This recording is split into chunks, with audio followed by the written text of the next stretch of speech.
What's good, Call of Duty fans, and welcome back to episode 53 of Around the CDL, brought to you by 1v1me, as always, presenting sponsor of the show. We appreciate them, and we appreciate you guys tuning in, whether here live or listening in post. But we got a lot to talk about. Major 3 reactions, Major 4, Rostermania, PICKEMS.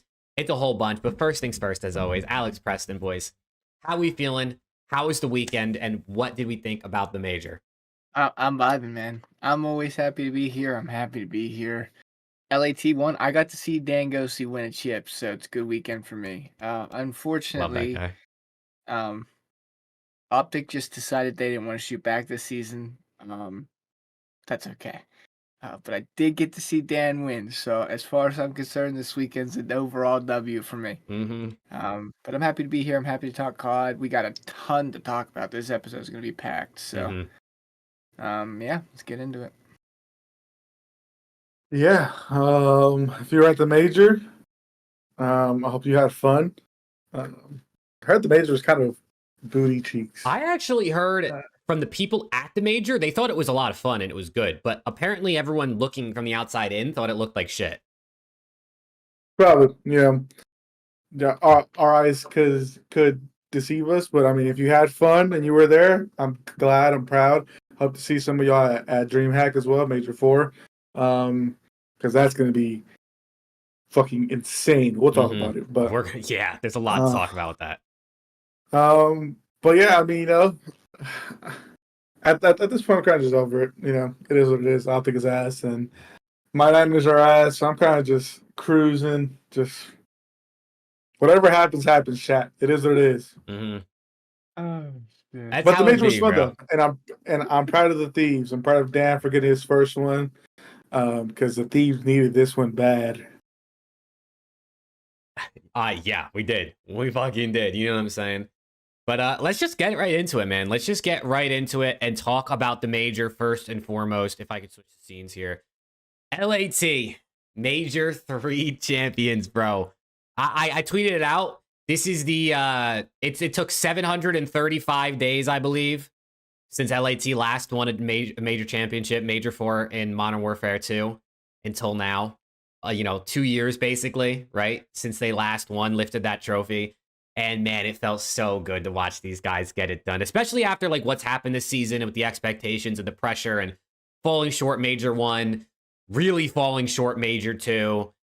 It felt so good. And then obviously, cherry on top is this is Dan Ghosty's first ever championship and like his 5th attempt in a grand final. So this was a solid weekend to COD, right? I think across the board, especially like the last 2 days. We got a couple game 5s. We got a pretty solid Sunday, but I couldn't be happier, bro. I genuinely couldn't be happier. I finally know what it feels like to watch them win again, man. I felt like I forgot, but we're here. We're here. Hopefully, you get to do this again. Yeah, this Major definitely brought a lot of storylines, shocking placements for some. I know I saw a bunch of FaZe fans that were extremely upset with FaZe going out top 6. And I mean, fair enough. You just won the first 2. You expect your team to do good. They go out top 6, can't even make a Sunday. So I get why they're upset. But I think FaZe fans should still be pretty optimistic that their team is going to bounce back. Obviously, it's FaZe. We know what they're capable of. We know what they're going to do. So I don't doubt it if next Major they're top 2 again. So, but I mean, I think the other than obviously Thieves winning, got to give, like I said, roses to them because they needed this one for sure. That boy Mercules was something special, chat. And you know where he came from, chat? That boy came from over in Brooklyn. Shout out to my guys at Omit. Those are my fucking boys right there. Yes, sir. But I mean, I think the other matches were pretty kind of self-explanatory. Cloud9 was there for 31 minutes and they got booted out of the Major. Damn. Sucks to suck for them. Those guys are absolute dog shit and they need to make a change. Falcons, I mean, you got 3-0 by the second worst team in the league. You got to go as well, brother. Jesus Christ. That's insane. I think I saw a tweet today that they could be mathematically eliminated by Saturday. And that's rough for those guys because with this roster, like you feel like if they had enough practice, if maybe they started out the year with this roster, could have done some damage, but it's not looking good for them. But I think just overall, I mean, it was a great major. Shout out to Thieves. I feel bad for Surge because that's 0-8 in grand finals. Gotta feel for those guys because those guys can fight. Those guys know how to fucking play. I just think they run out of gas at the end, and I think it just got kind of skill diff, unfortunately. But I love the major though. I always love LAN COD, and I can't wait for Major 4. Yeah, there were a lot of FaZe fans tweaking this weekend, and I guess I get it. But when you've won Major 1 and Major 2, and you're battling for a spot to make Sunday, it's it's really not that bad. Obviously, you want them to do as good as they can every weekend, but you struggle to make Sunday this tournament. There's teams that are struggling to make Saturday at every single tournament. You know what I'm I wonder saying? who's doing that, bro. I wonder. So it could be worse. I can promise you that. No, but LAT just looks so good this weekend, man. Like genuinely, they obviously won, but overall, in general, they just they looked very, very refined, and their teamwork was just unbelievable. I thought maybe for a slight second they were breaking in winners finals again, and I got nervous because if they lost that winners final, it was done. I was gonna consider like Surge champions, to be honest. But that ice, man, that was some good ass ice, and I think this is like I swear we talk about this all the time, but you can really never ever count a good control team out of a series ever. I swear to God, like I don't know if like there's a way to check like this or not, but I would love to see the stats of like reverse sweeps that happen with teams that have like a very high positive win differential in control. Because I guarantee you, teams that are better in control probably have a way higher reverse sweep average than teams that are like a mid-pack control team. I would be willing to bet my life on it. That swing mode is everything. Literally everything. And they are by far the best control team in the game. So as soon as they won that as confidently as they did, man, I was like, this just has reverse sweep written all over it. And I mean, they did. And obviously they went into the grand finals and just ran shit. So, besides, I mean, literally the down thing, the only negative spot for the tournament was OpTic just doesn't play, man. They just don't play. They've been eliminated on Friday twice, and if it wasn't for them playing first match Saturday at the OpTic Major, it would have been 3 Fridays. Back-to-back top 8s is unacceptable for an organization of OpTic. First time since Ghosts, right? Is that what I saw? That OpTic's done that? Probably, yeah. No idea. And Ghost was probably their Ghost roster was probably the only one that rivals how bad this roster's been in OpTic history. It is so bad, man. It is. It's so bad, and I don't even genuinely know what to say at this point because I have been the advocate for OpTic fans to always be positive and always look at the bigger picture. Always. Last year when they went 1-6 Major 4, bowed out top 12, I said, listen, we just won Major 3. Clearly we know what these guys are capable of. I was positive the entire time they came back and won champs. This is entirely different. They just look bad. They look really, really bad. There's no teamwork anywhere. There's no cohesion. And with the rumors that we heard today about Shotzi potentially saying there's no change, it's almost like they don't care. And right now it feels like a massive slap in the face to everybody that sits there and watches this. Because I don't know if it sounds like spoiled. I they just won, but 3 back-to-back top 8s in a row at a point when you just watched your team win the biggest tournament of the year is dude, what the fuck are we doing? What the actual fuck are we doing? Are we not trying? Are we just okay with the fact that we won last year? We're just trying to get this season over with? Are they don't want to spend any money? I don't understand what's going on, but a team with players that just won the World Championship should be nowhere near this level of bad and incompetent as they have been. And it sucks. It really sucks. Part of like my favorite weekends are watching OpTic, and I haven't had that joy in fucking 4 months, and it's terrible. It's literally terrible. It's to the point where I don't even enjoy watching them play anymore. Like it's bad. I don't know how you could, It's to be actually bad. honest. I don't know, and it sucks. I've never been to this point watching OpTic. I've been to this point watching the Steelers. I've been to this point watching the Penguins, and I don't even want to talk about the Pirates. But I've never ever been this point watching OpTic, and I'm here for like the first time ever. So Yeah. Yeah, it fucking sucks. Which is why I said at this point, it is what it is, bro. Like, if it's not Falcons, maybe Falcons, LAG, and C9. I'm not picking OpTic for my pick'ems anymore. I feel like it's like especially if we're keeping the same roster. Who, I mean, we got top 8. Hook wasn't playing that well. Skies is absolute dog shit. I don't get it, bro. But again, it is what it is. Shotzi said they weren't changing. Of course, he could be lying and things could be happening in the background. But with matches happening on Friday, I expected some sort of announcement either today or tomorrow. I'm not sure when roster lock is after the major, so I don't have high hopes. So, like I said, unless it's C9 and possibly Vegas and or LEG, I'm not picking OpTic. It's just it doesn't make any sense why we're not making a change. Like it's genuinely driven me kind of insane. This might be the first year that I missed champs. Not because I mean, shit, who knows if OpTic is going to make it? If they do make it, do I have them going far in the tournament? Probably not. And I mean, I said this on the watch party. I don't want to be spending all that money if I know OpTic isn't going to do that well.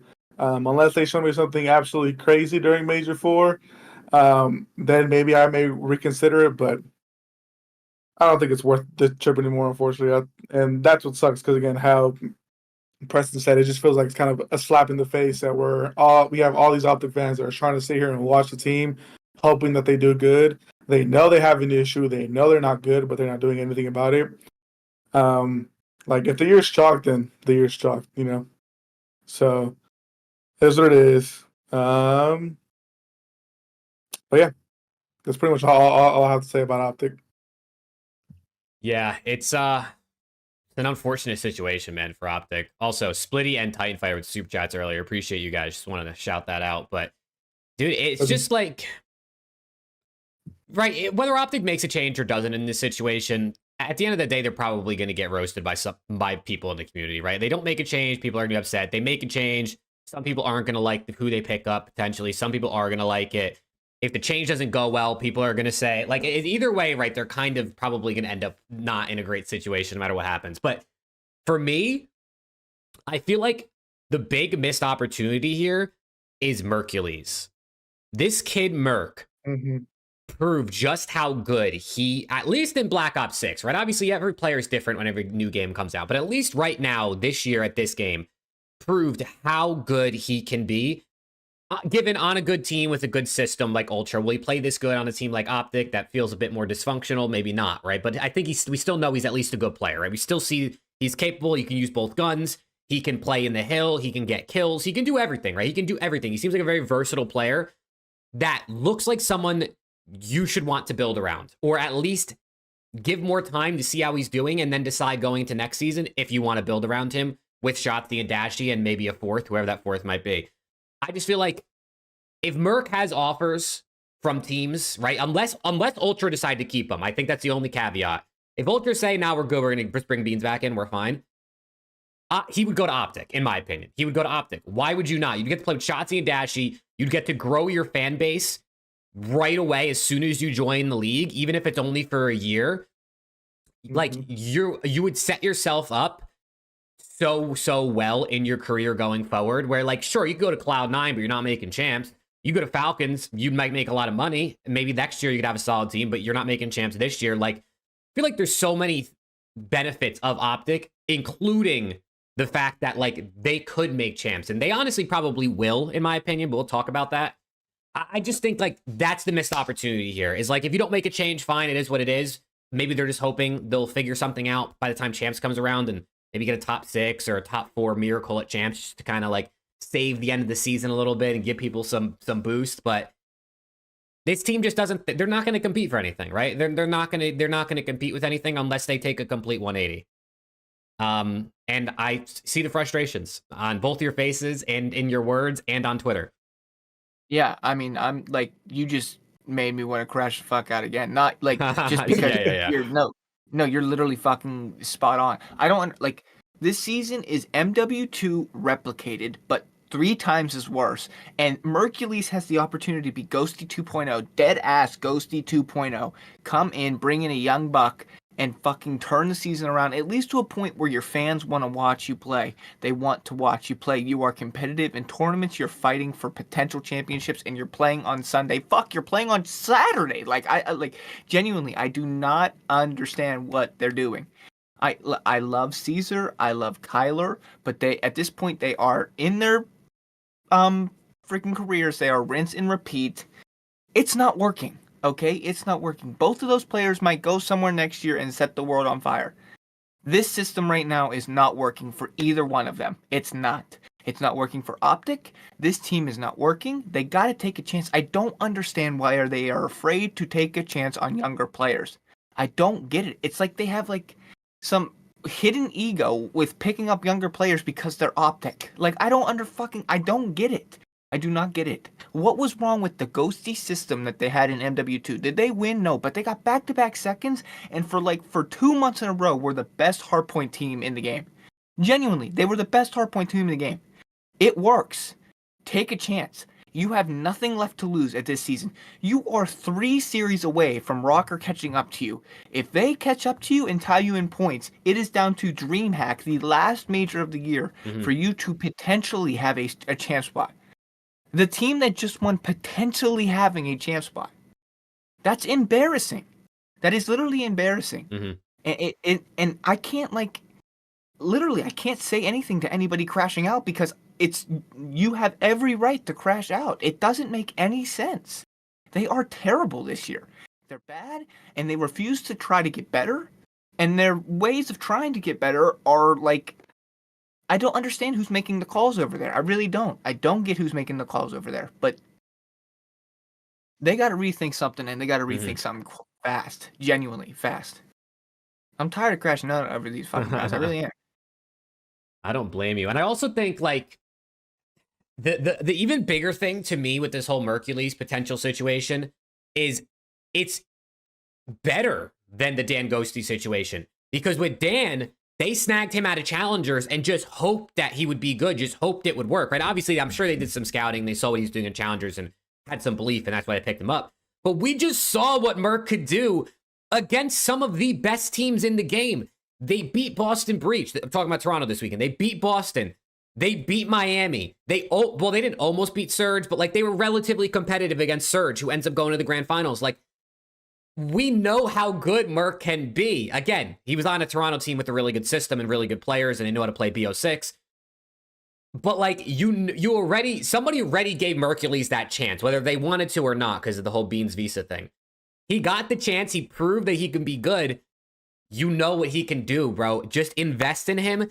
Give him the rest of the season. And if you really feel like it doesn't work, or you don't want, or Shotzi and Dash, you don't want to team with them, whatever, they're your franchise pieces, then just let him go in the offseason, right? At least you tried something, and you tried to see what you could do for the future.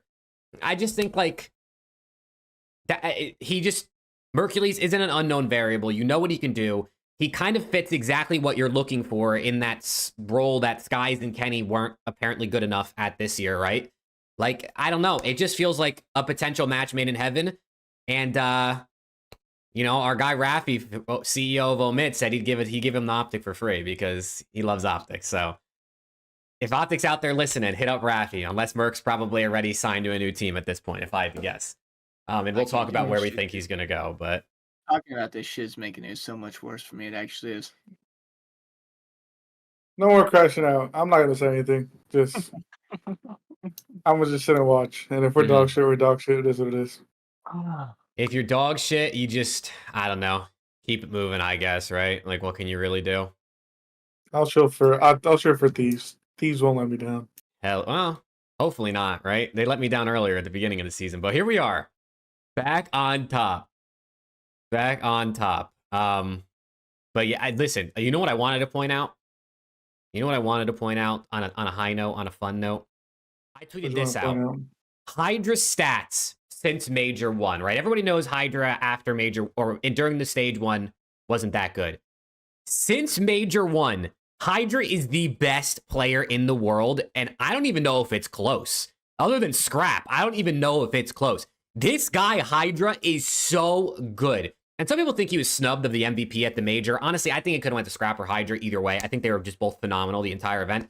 Bro, Paco is number 1 in like every single category post Major 1, which I know, you know, what happened at Major 1 matters, but like, look at this guy is so good, bro. This guy is so good. I had to just give him some gas because, you know what I'm saying? That's the French phenom right there. That's the French prince. Literally number 1 at like everything. Everything other than Control KD, because Cell's got that one. I like the record to show. I'm pretty sure I'm the only one in our fan interviews that picked HyDra as the best player. So you did. I'm just saying. You did. You did say that in that TikTok we posted. Yeah, bro. This guy HyDra is amazing. Scrap is amazing. And to see the form these guys are in, when you have Dan Ghosty and Envoy, you can do everything else. And especially, I mean, what we saw at Envoy can do. That guy has pop-off moments left and right on LAN. Holy shit, dude. I'm so happy these guys got the win, bro. I'm so happy they got the win. I mean, it's actually phenomenal. No bullshit. If Envoy doesn't get that 3-piece on that protocol P3, yeah. That P3, I think they lose that. If they don't break that P3 right there and turn the tides of that map 4 in winners finals, and they don't reverse sweep, it might be GG for the tournament.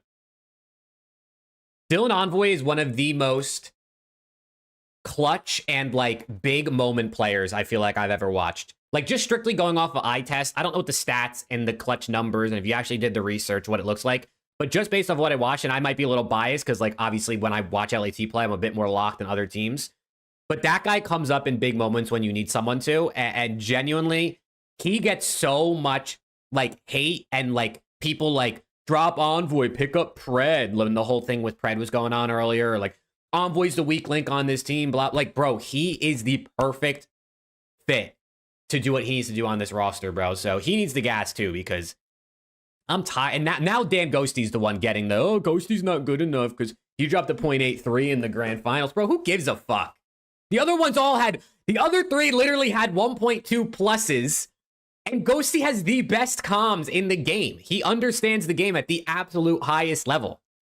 Oh my god, bro. People are making me... It's amazing how, like... And the same thing goes for any team that wins. Like, FaZe gets it, too. Right after a team wins an event, people are still on someone's ass from the team that just won, bro. It doesn't make any sense, right? OpTic got it last year. FaZe got it this year. Now LAT's getting it. It doesn't make it. They just won. They just are the best team in the moment. Why are we like, okay, now let's drop this guy and see if we can upgrade? It's so stupid, bro. I swear some COD fans make me want to crash out now. I feel like Preston. I will say though, the people that are saying that Ghosty got carried to a chip, I guess you could say that. You could say that. Sure, in the kill department. Let's not forget, he started that BAT 4 like 2 and 12. Getting slammed, bro. 3. He was getting cooked, and he ended the map 22 and 23. Yeah. He turned the fuck up when he needed to, and how Jake said his comms and that listening, if people actually fucking have ears and listen to the listening, he was directing everybody. He was telling everyone would go, what to do, what to look for. Dan is a winner, guys. Dan is a fucking winner. And I mean, look at his stats, right? This is his season stats on screen. Right, again, KD's not everything, but people like to bring up KD when they talk about players. Dude's top 15 in 3 of the 4 KD categories, right? And he's still above average in hardpoint. And this is a guy who people are saying, oh, he has bad KD. And like, sure, he had a little bit of a shitty KD-wise Sunday. But the comms and what this guy brings also allows his teammates to drop 1.3s, right? Like, you know what I mean? It's just, I can't believe that LAT can win an event and people are still on somebody's ass.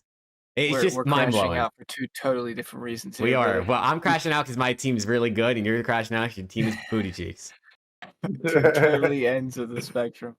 I like it's just a bad take. I mean, you can't make fun of for somebody having a bad series when their team just fucking slammed 4-0. Mhm. None of them out like it was just slammage. He did go round 11, but I mean, Dashy got fucking slammed in champs finals last year. They won 5-1. Who the fuck cares? Yeah. Like it doesn't matter. Yeah, Doesn't matter. can we actually quickly touch on the Vancouver Surge are 0-8 in grand finals map count this season. They listen, they did the crazy part of getting to back-to-back grand finals, Major 2 and Major 3 and Minor 2, right? If you want to count that.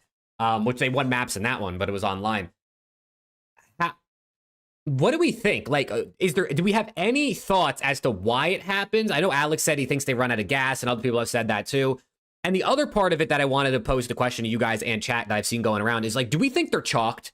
Do you think after going to back-to-back grand finals, not winning a single map, like that's it? Like they've hit their peak. They're not gonna get back there because they're just gonna have a mental block, and it's gonna be like, all right, we're chalked. Like, what are we gonna do? We can't win maps. They'll. I don't think they're chalked mentally. I genuinely think that they just run out of gas, and it's just so demoralizing going up 2-0 in winners finals and getting reverse swept. Given they beat Ultra 3-1, so they still had the passion in them and the will to win. But just going up against a team that just reverse swept you, that are highly motivated to get their first win, because people keep calling, or they want to live up to the super team name, get Gangosi his first win. It just sucks, brother. Like, I think that they can make it. I don't know if they can win, though. It's the thing. I don't know if they can win. Unfortunately, I think once they get to FaZe and Thieves, in winners finals, yes, they beat FaZe. This on land in the first round. But I think once they get to FaZe in that 7-game series, I think at the end of it all, it's just going to be a skill diff for them. Unfortunately, maybe if they push on to grand finals through winners, it might be they may get a game or two. But I just think the teams that are better are the teams that are going to win. I think this one was just they can't beat LAT, man. They're like That LAT, definitely, yeah. They can't beat LAT. I think last major FaZe were just so hot, and as soon as they won that game 5 round 11 in winners finals, it just like felt like they weren't losing grand finals. And FaZe are just so good at punishing. Like it doesn't matter. This one was straight up. They can't beat LAT. They just can't beat LAT. I mean, they broke down in the winners finals, got reverse swept, and then they got 4-0'd in grand finals. I genuinely think if that's any other team in grand finals this past weekend, it might go 7 games. It literally might go 7 maps. It might. For some reason, they just have a mental block against this team. I don't know if it's just because they match up so well against one another, and LAT are just talent diffing them every single time. I don't know. But genuine, they don't struggle against anyone else. Really. I mean, they even have the head-to-head advantage over FaZe. Yeah. It's just LAT, man. It's just LAT. Yeah. Like I said, FaZe and grand finals are a completely different phase. So it felt like last major when when Surge lost that round 11, it was done. It was done because finals phase, except for Vanguard, is they're good. They're different. Yeah. I also do think Surge, especially when it comes to LAT, the matchup for them is just not good because Surge's best mode is hardpoint. And LAT is a good hardpoint team, right? They can compete with them in that mode, but LAT is just significantly better at search and control. So it's basically like if they lose map 1, they probably are like, fuck, like we need this one. Like they know you know what your opponent's good at going into a series. And when you lose a map, especially when like you just beat LAT on Hacienda HP in winners finals, you go into the grand finals and you lose it. And that map was close, right? But it was a bit heartbreaking probably for them. You got to think it's just hella demoralizing. And it's like, all right, now we got to go into SND, which, yes, we beat them on winners finals on this map, but, we know they're good at this. And then we know control's coming up, and we know we have no chance in that because they're not good at control. And they won like 3 rounds of control all weekend, I think, like across the entire major, is what Chow was saying. So it definitely is a bit of a matchup thing. But I think for most teams. I mean, you're not going to match up well against a team like LAT unless you're FaZe or Toronto at full strength, it seems. Yeah, I think unless like Toronto gets through to Grands with Surge, I generally like I said, they could maybe be FaZe. They kind of had their number. They played them pretty well, but I just think FaZe or FaZe on Sunday, and they're going to win if they get to Grands. Thieves have had their number pretty much the entire season. Again, it's probably just a matchup thing. But if they were to play like a Toronto, I'd see them beating Toronto. No bullshit. If it was in Grands, even with Beans, I feel like Toronto has kind of had their number this season, if I'm not mistaken. So that's a team that I could see them beating. Same with like a Miami. But just FaZe and Thieves, I don't know if FaZe can beat them. They can definitely get back to a grand finals because they've done it twice in a row now. So I'm pretty sure that they can do it again. Again, they're a really good teamwork team. You know, they're the way that they play on the map, their comms and everything. I feel like that's a team that you just can't count out ever. So I don't doubt it if they make it to another grand finals. But if it's against Thieves or FaZe, I don't know. Yeah, I would love to see Surge get back there. I mean, obviously, like, I want LAT to win every event, of course, but I feel like these Surge guys, I'd love to see them get a win on the board. It would be really cool, especially for, like, I mean, all of them looking for their first win, right? I think, like, another thing that, like, you got to give Surge credit for is they built a roster of, like, I mean, at this point, 04 and Abuza are sophomores. Nasty's a guy who never really got too much credit in his career up until the end of last year, I think, on LAT.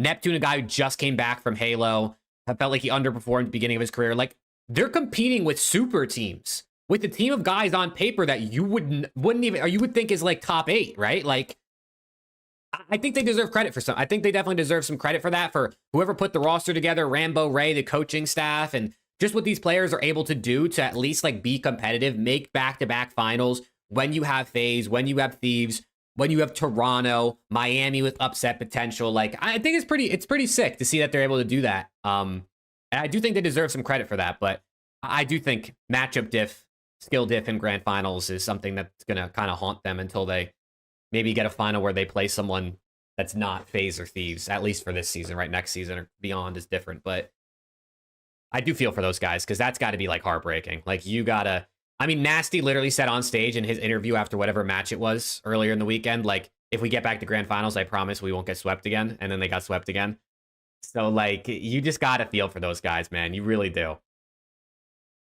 Cappuccino, yeah, no shit. They're the third best team in the league right now. No shit, they're better than OpTic. I know, OpTic's ass, bro. What the fuck? OpTic is terrible.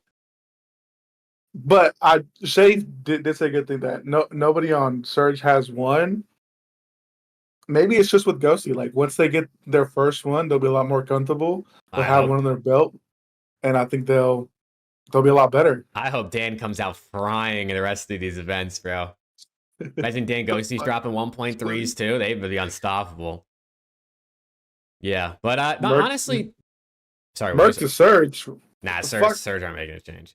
Surge aren't making a change. But I actually think it's a good segue into, we should talk a bit about Rostermania, right? We already touched on OpTic. We know they're not making a change according to Shotzi. People might say maybe he's lying, whatever you want to say. I'm gonna give him, I'm gonna give him benefit of the doubt. I think he's telling the truth. So let's take OpTic out of the equation. Where does Mercules go? And what teams do we think make changes as a whole? I'm opening the floor for you guys and for chat. What teams make changes and what team gets Mercules? Because I would guarantee you he's going to be on a team. He's going to be announced on a team by Thursday at the latest, if not earlier. Yeah. So what do we think? These FaZe, Miami, Toronto don't make a change. Surge as well. No changes for them. Boston probably doesn't make a change. Minnesota probably doesn't make a change. So that pretty much just leaves. Carolina, I don't think they make a change either, just because they just made a change. Mm-hmm.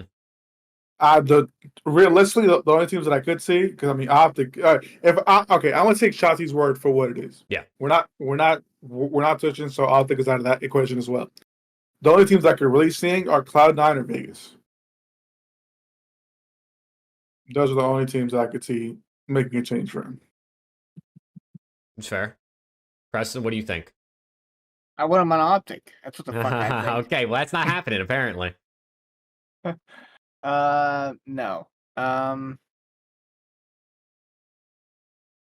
I don't know, man. I feel bad for the kid. I genuinely feel bad for the kid. This is the perfect opportunity for him if OpTic were to make a change. Genuinely.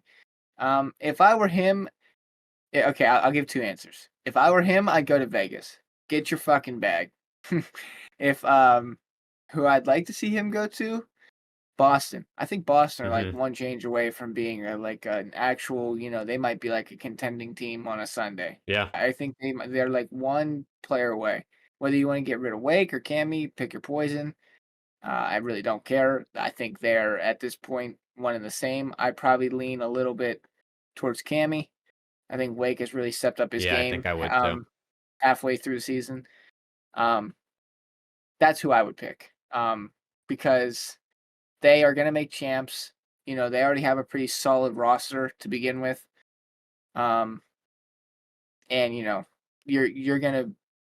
you'll probably play well on this team. So for your personal reason, gameplay wise, and if you're looking for next season, I think you'd play well enough on this team to solidify yourself a roster spot heading into next season. But for greed reasons, yeah, fucking take that Falcons bag because they're probably changing too. They only got 10 points and they gotta go flawless like the entire rest of the year. So they basically can't lose like maybe one or two online matches or else they're cooked. And that's also barring like OpTic and Rocker winning more matches, right? And like kind of pulling away. Yeah. So that's who I would say because I don't think I'm with Alex. I don't think Rocker changes. I don't think like any of the who are some of the more Miami's not changing. Like these mid-pack teams that are like actually, better. I just don't think Rocker are making a change. Like I don't think I would drop Geo and you just got Kenny, so if like Carolina still had Vivid, I would say them. But since they just got Rex, I don't see them changing. Yeah, I don't see them changing either. Their champ spot's safe, so I think they're just gonna give Rex a little time to get comfortable in the team. Just try to work it out. Yeah. As of right now, Junior, we don't know. We're just speculating. Yeah, there's no Rostermania confirmations yet, chat. We're just trying to think about what could happen. I think if I'm Mercules, I want to be on a team that's competing at champs if possible. Right? I think if any of the teams that actually are either have a solidified spot to compete, which the ones making changes is probably none of them, other than maybe Boston, like we talked about. And I don't even know if they will. And I don't know if they have the money or want to spend the money to make changes. That's also been a talking point with Boston all season. I think, like, other than that, you could go to Falcons for a bag. You could go to Cloud9 maybe for a Tatch. Like, I think that team's solid, and they technically still can make champs if they really can put it together and outwork Rocker and OpTic. But yeah, I think if you're Merc, like, I saw some people in chat and on Twitter saying like he shouldn't take any offer. Like if he goes to a bad team, it could lower his stock. I think you just take it, bro. You just take it. Your dream is to be a CDL player. If I had to guess, right, I'm gonna guess his dream is to be a CDL player. Just bet on yourself, go into a team and play well. And if worst comes to worst, if your team's not that good, like that, people will probably give you benefit of the doubt, especially because you just showed how good you can be on a competent roster this past weekend with Ultra. If Ultra offer him a spot, obviously he should stay there, but I don't think he's going to. I know there's some people who think they absolutely should, or they're idiots if they don't. I think either way, it's like they're still going to be a good roster no matter what they pick. Yeah, you got the same placement that you did with Bean, so yeah. But I mean, why do you want to make a change? Yeah, I have seen a lot of people talking about potentially Rocker dropping Nero, and I actually do think it's an interesting thing to consider. I don't know that I think they will, but I do think there is a part of Rocker where they kind of have to play well, right, to make champs, right? I mean, it's between them and OpTic mainly to make champs. They have pretty much the exact same schedule this split. I think OpTic get Boston and Rocker get Falcons. That's the only difference. So schedules are difficult. It might come down to who outplaces who at Major 4. And if you're looking at a guy like Nero, who, especially as the season has gone on, I feel like has been more and more inconsistent. And the fact that he's kind of more of those like run it down rogue subs that doesn't exactly feel like it fits the way Kenny likes to play. And now that Kenny's there, probably kind of going to have a big say in the roster. I think there's a chance that they make a change. I think there's a chance that they say, Estriel, Geo, Kenny, let's pick up one more that we think can be a consistent sub. Hopefully one that can help Estriel get kills. I don't know if it's actually going to happen. I feel like I lean the way of no, but I think it's possible. I think it's possible. I mean, hey, there's some solid guys over at Omit. Standy. Craze. I mean, listen, I actually really think Cloud9 should drop Mac and Attach and pick up Craze and Mercules. Those two guys already have chem together. Mac and Attach have just been by far your worst players. Kremp needs help on the subs. Sib needs some help with the AR. And I think those guys would slot right in. And Merc will sit in the hill for you. Craze is a route taker, flank guy, while Kremp's a bit more of a headbutt, slay out, get kills type of guy. I think that would actually be kind of nice if they just did a two-man change like that. Just do everything you can to make champs, and worst comes to worst, you build more chem going into EWC and see if you can get some bread. And that leads me to what I was going to say. I think that no matter who offers him, if he gets an offer, which he's going to, you take it. Yeah, he's getting back to what you were saying. For two reasons. One, you're in the CDL, but two, your brand is already so reputable down in challengers that if for some reason you want to stay in the CDL and earn your roster spot next year, which I do think he will. Yeah. I'm saying if he weren't, it's not like he just can't get a spot back on Omit Brooklyn. Rafi loves him. He'd open up a spot for him. He'd be fine. He would just have to play probably one more major back in challengers and get right back in the league. So I think no matter what, you take the opportunity for sure if you're Merc. Hopefully it's in OpTic. Yeah, I really do think, especially after what we saw this weekend, when Merc gets in the league, which I think is like, I mean, he might have signed a contract already at this point. When Merc gets in the league, I don't think he's leaving. I don't think he's getting dropped. I think he's going to be a staple player for years and years to come. Maybe he won't end up being like a superstar star, right? He might not end up being like some people were saying Ultra found their next scrap when they with him on the team. Maybe he won't be like that, but I could see him being a staple AR player for years and years to come on upper middle pack, maybe even top 4 teams, depending on, as the old guard fades out and how he progresses as a player. I really think he has that potential and that talent. He could do it with both guns. He can get kills. He can sit in the hill. His comms were good. They were calm. They fit right into Ultra's comms. You wouldn't even know that he wasn't normally on that team if you listen to their listenings. I'm high on Merc. I'm definitely high on him, and I'm glad he got his shot. So hopefully he gets on a solid roster for this weekend. So annoyed, bro. I mean, Scope, that boy, he turned to Miami as soon as he beat them. He said he did. He flipped that. I mean, because they flipped him off after they won on Thursday, and he turned down away on Sunday and flipped them right back. That was comedy. But yeah, I mean, again, this is all speculation, chat. Yeah, because who knows? Like, I mean, we mentioned, well, obviously we're talking about Mercules, but we also mentioned Standy, Craze. That could be getting picked up. Brat could be getting picked up. Spark could be getting picked up. Dude, there's a bunch of players that could be getting picked up from Omit. So obviously, I don't think there's going to be a lot of team changes going into Major 4. But you never know. Yeah, definitely Merc. Sorry, go ahead. I was going to say, I just feel like we'll see like probably 1, maybe 2 teams change. But I mean, listen, Zuma said last night on the flank that he said teams, like plural, are changing.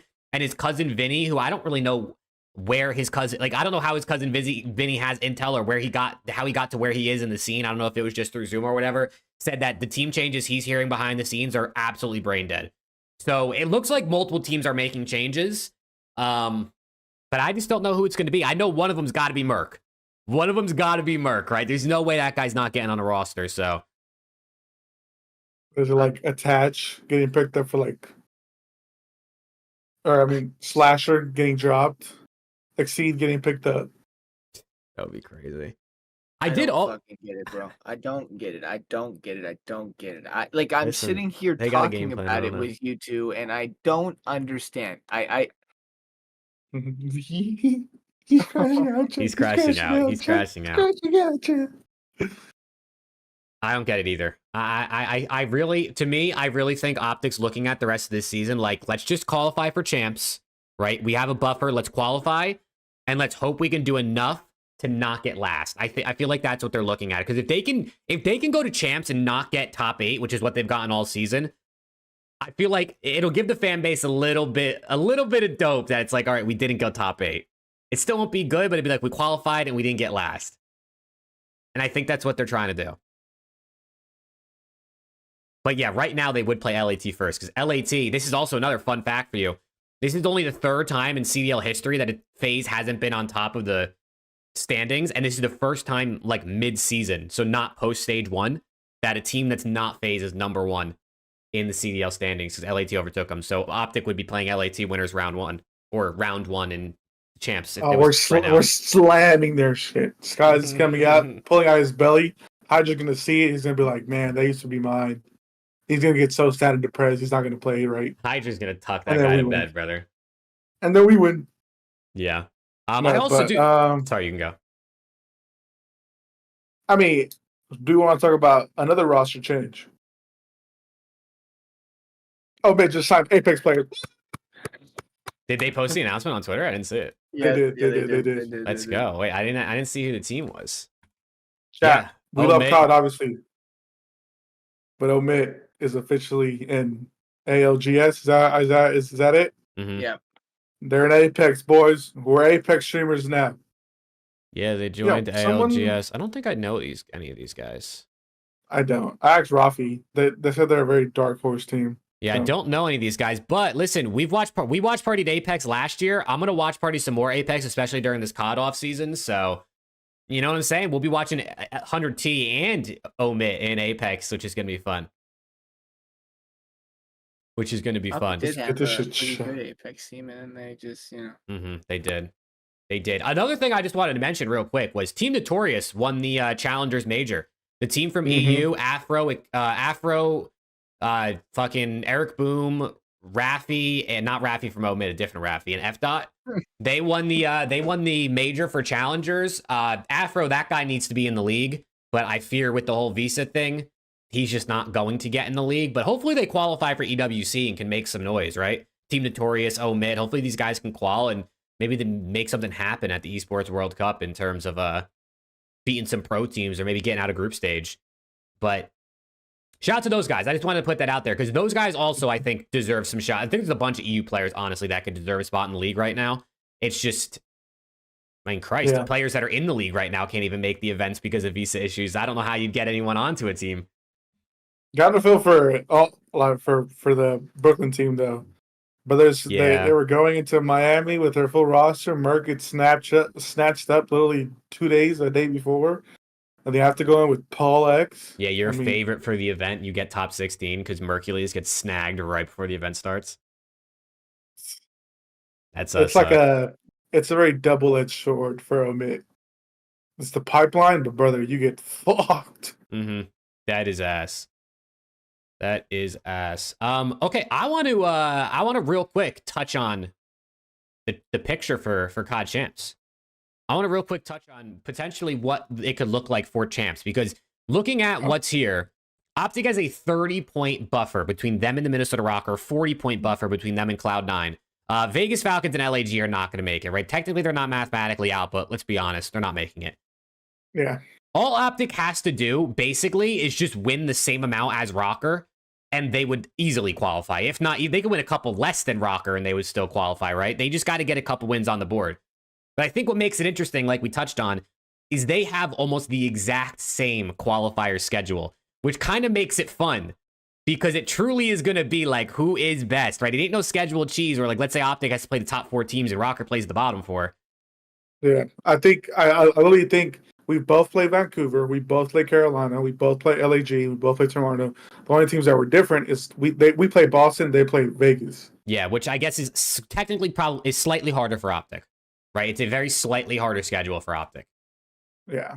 So, but we, I was on my watch party. I don't remember like when it was, but over this weekend, we like mathed out and played out what could potentially happen if we tried to predict what these matches would look like for each team, and we went to like the fair conservative route based on actual matchups and what we think these teams could do. There is a very real possibility that OpTic and Rocker go into this major like at the exact same amount of CDL points.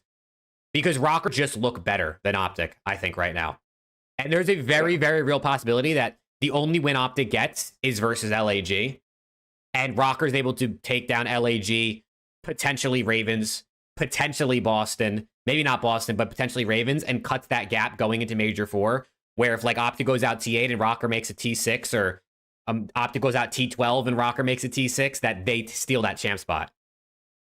Which I know is making Preston tweak right now, but it's possible, bro. Look, it is very possible and very realistic for somehow OpTic to miss this. I don't, like I said earlier, though, I don't think they will. I think they have enough of a buffer that they'll make it. I mean, I hope so, because realistically, Vancouver, that's probably no. We're probably getting 3-0. Boston, that's probably like a 3-1.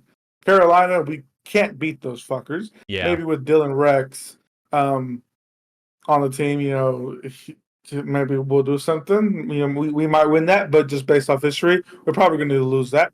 LAG, those guys are dog shit. We're winning that. In Toronto, obviously, we're losing that 3-0 as well. So, yeah. We're probably going to be 1-5, 1-4. That means you're starting in losers. And if Rocker can go 2-3 with a decent map count, there's a chance they start in winners and give themselves an extra chance to get some dubs on the board at the Major. Like, if only we could stick to the onliner stereotype just for one split, it would be this split. If OpTic can steal a victory versus like a Ravens or honestly anybody other than LAG that they probably are going to lose to, or at least looked at to lose to, it would be massive. It would be genuinely massive to get that win, given what they might have. But yeah, I just wanted to put that out there, right? Because listen, the champs picture is going to get more and more interesting as the weeks progress, unless OpTic come out godlike and shock the world. But you know, I don't think we're getting our hopes up for that one. Yeah, a good chunk of views are going down for champs if OpTic don't make it. Not a good chunk, but I think a reasonable chunk, yeah. Yeah. I think it's at least, especially for like the first round or two. I think as, you know, champs progresses, you get into the T4, you get into the finals, people will tune back in. But I think if OpTic's not at champs, a lot of OpTic fans won't care for probably most of the event. Yeah, unfortunately. We'll still be watching, but Hell yeah. Hell yeah. Let's talk about Major 4, though. Let's talk about DreamHack, because we got a bunch of information on the TL. Courtesy of Adam Apicella. If you don't know who that is, he's one of the founders of MLG, ran all the greatest events we had back in the day, founded Esports Engine. Now he's working with DreamHack to put on this event. And we got a big ass, lot of stuff basically from him. But this is the layout of the challengers, of the CDL and Call of Duty space at DreamHack. It's attached to the DreamHack convention, the rest of the center where everything else is going to be. It has challengers stations literally right behind where the seating area is going to be for people to watch the CDL stage up here. You got the watch party setups over here. Unfortunately, we don't have a watch party setup, but maybe one day, you know what I'm saying? Maybe next year we'll be here at a watch party. I mean, hey, look, there's some space right next to that third one. Yeah, I mean, listen, maybe we should send Adam Apicella a DM and say, what would it take to get that spot right there? Because that would be insane. That would be insane. You know, if I gotta do something strange for a little piece of change, you know, I'm okay with that. Yeah, but then, I mean, you got Scuff booth, merch booth, partner activation, so I'm sure this will be kind of a bunch of different things. You got team activation. There's going to be CDL team meet and greets here all weekend at this booth. You got food in that space, too. You don't have to leave the COD space to get food, which is sick. And we got the B stage, which on Friday, if you don't know, DreamHack Major 4 is only a 3-day event for Call of Duty. Typically, we're 4. It's only 3-day. Friday, the first day, COD will be CDL matches will be being played on the main stage and the B stage with a B stream. So you'll be able to watch whatever match it is you prefer. And then Saturday and Sunday, challengers will be in the challengers pit as well as on the B stage and the B stream. So basically everything that we had back in the day and like what made COD so great is working its way back into DreamHack, courtesy of Adam Apicella, because I mean, this is what this guy does, right? I mean, he's literally like, this guy could almost be Mount Rushmore of Call of Duty esports because of what he's able to do and what he's done for the scene. So Major 4 is actually going to be insane. It's going to be fucking turned, chat. And then on top of all of that, as long as you have a DreamHack ticket, you can get into any of the other esports. You won't have a seating reserve for you like you would if you buy the add-on, like we have for the CDL. But you can get in and you can go stand in the back, walk around, check out Counter-Strike, check out Halo, check out every other game, convention, activation they're going to have there. So I'm so excited, bro. I'm actually so geeked for this because, I mean, DreamHack is just a bigger experience in and of itself compared to just COD. So there's going to be so much to do, so much to see. And I mean, hopefully the COD's elite too, right? Hopefully the matches can live up to this hype. But this shit looks sick. Look, you don't have to walk to another building, another hotel lobby, another fucking 5 miles away, whatever the case may be. You watch on main stage, your team isn't playing, you turn around, you go watch challengers, and when your team comes back on, you turn right back around. And if your team isn't playing at all, you don't feel like watching anything, go watch some Halo, go watch some Counter-Strike or something, go watch some Super Smash, go meet Nate Shop, go do something, brother. Like, it's going to be a lot for you to do. So I'm fucking excited for this because this is my first DreamHack. And it's already looking absolutely amazing. Shout out to Adam. That man is a fucking goat, chat. This is also my first DreamHack. Do we know how the streams are gonna work? How are they gonna do a 3-day tournament? They're gonna have A stream, B stream. Yeah. I don't know how many matches are going to be on each day, right? Because typically the event is Friday 18 matches. The event is 18 matches. So I'd imagine typically we have what, 4, 5, 5, 4 is how it goes. So bullshit. I mean, it's probably going to be 9 matches on Friday. And it'll be like 4 matches at a time. And then the 5th match will probably be the last one that'll be maybe on the main stage. So it'd be like, or I guess it would be the winners round 1 matches would be on the main stage. And then they would run losers matches on the B stage at the same time. Or I don't actually really know how it's going to work, but it's going to be 2 stages, 2 streams. Yeah. I mean, because what time do matches at majors usually start at? Usually it is 12:30 Central, 1:30 Eastern. Oh, yeah, 1:30 Eastern, yeah.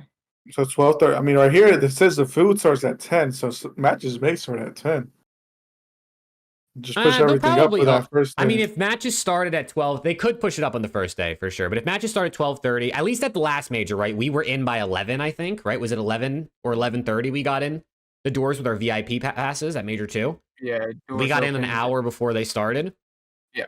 So it might start earlier. I wonder, it also could be if DreamHack opens at like 10 a.m., let's say, and then like the whole space, like the whole thing is open. So like even if CDL doesn't start till 12:30, you can still go into the CDL space if you wanted to walk around, see what's up. Challengers probably has to start earlier too than the CDL matches because of how many teams and matches there are at that, right? They usually start earlier. So you might be able to go in early, watch some challengers, an hour or so before it actually even gets to CDL time. But I don't know. I mean, listen, we're going to see what happens, but we're going to be here and it's going to be lit. It is going to be lit. Preston's just depressed because OpTic is making him depressed. Yeah, Preston's sad because OpTic won't pick up Mercules. Yeah. And he's one comment, one Twitter post away from a crash out. Dude, these guys have me the worst I've ever felt about these guys ever. I can't believe I'm at this point. Yeah. But yeah, use code Jake Maverick at checkout for some money off. I think. Yeah, Jake Maverick, one word. I think it's 10% off your DreamHack tickets if you don't have them already. Only the DreamHack ticket, unfortunately, not any of the add-ons like the CDL ticket, but I guess you could save a little bread with my code. I don't get anything if you use it, but fuck it. I know at least one person's used it so far, so shout out to that person and anyone else who maybe has.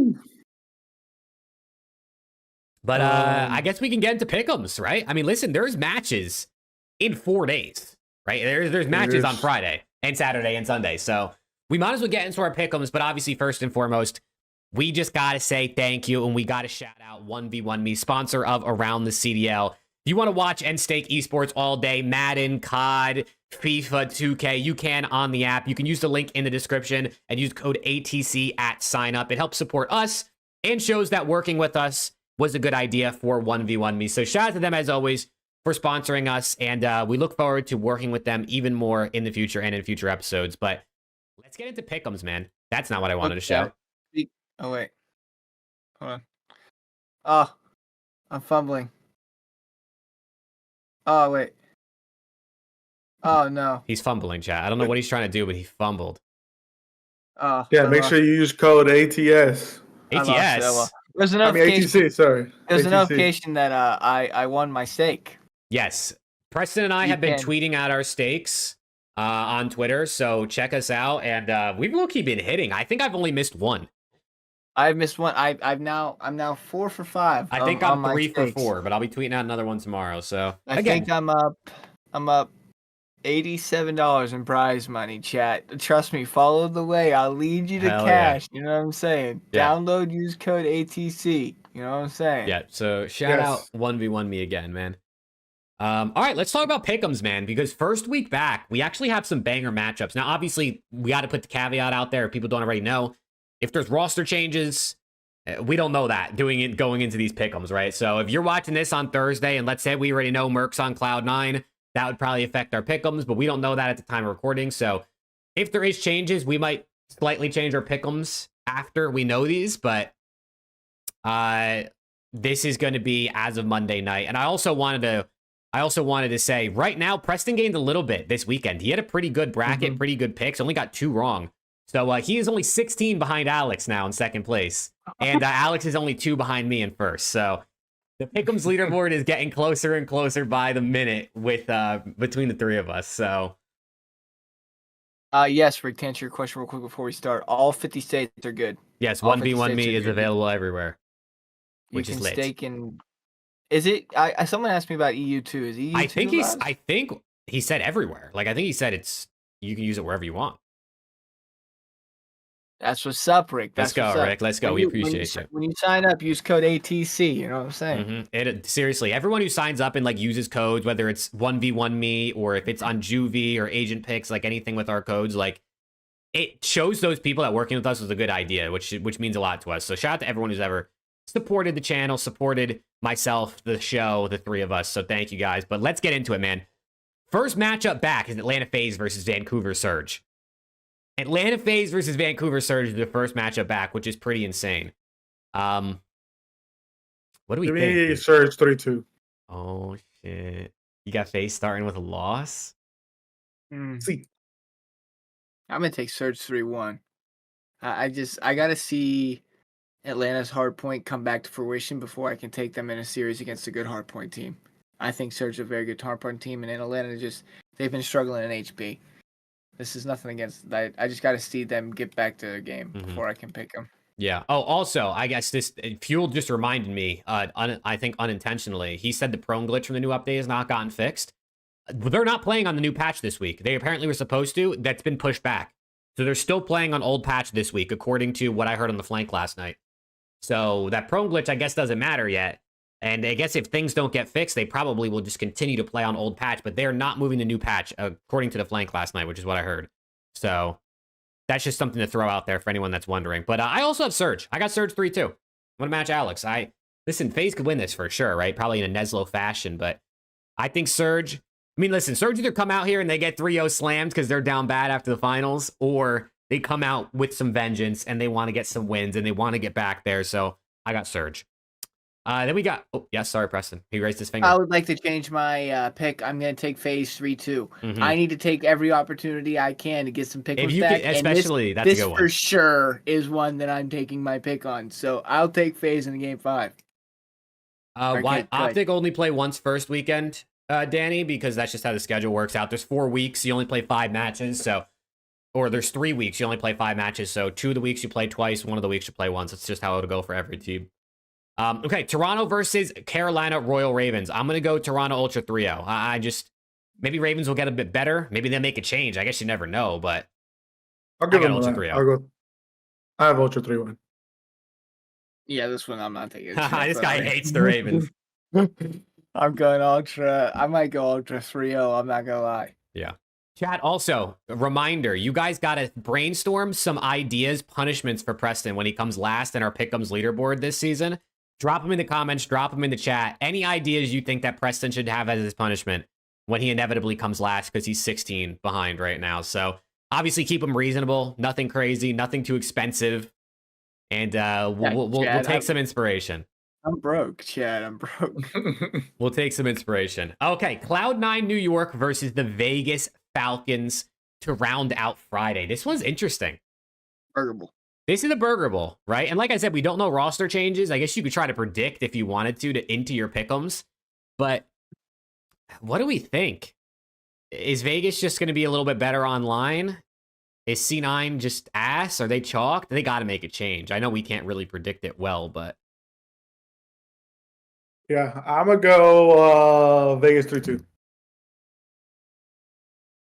I'm also going to go Vegas, especially to give Preston that chance. I'm going to go Vegas. I'll go 3-2 as well. Why not? I'm going to go 3-1. I feel like we don't get game fives too much anymore. I'm going to go Vegas, though. I would love to take Vegas here, but I got to take the opportunity when I get it. I'm going to go C9. Maybe game 5. And let's hope that they somehow swindle Mercules into joining. That will help me feel a little bit better about the situation. All right, to Saturday, Vegas Falcons playing again versus the Minnesota Rocker. A big matchup for champs qualification. Every single one for Rocker is going to be. But I got Minnesota Rocker. Especially because I also want to wish the storyline. And I know, unfortunately for you guys, I want to see a banger to see who makes chance between Rocker and OpTic in Major 4. So I'm giving it to Rocker, though, but I do think they're better. And I do think, this team's going to be locked in. I'm going to go 3-2 on this one because Rocker always go game 5, but I'm going to take them over Falcons.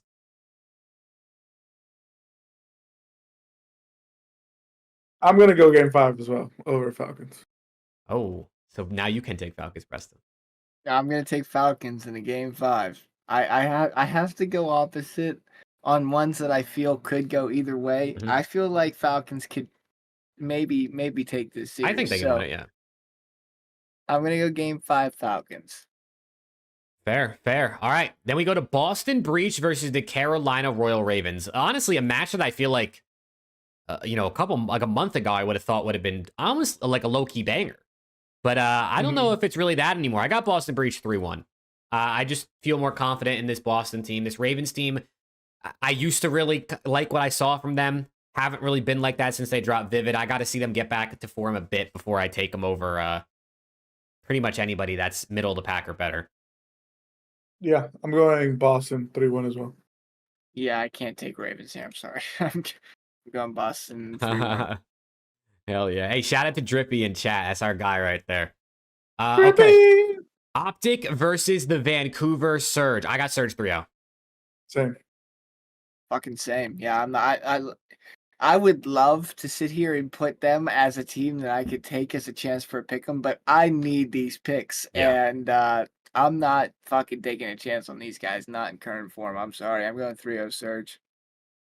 Yeah, I mean, maybe OpTic could steal a control. Surge is pretty bad at control.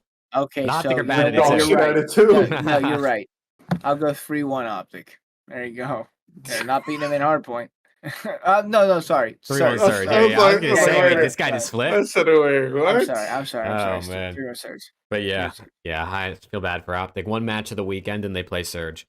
Okay, then we rounded out with a pretty solid matchup. Miami Heretics versus the LA Thieves. Really?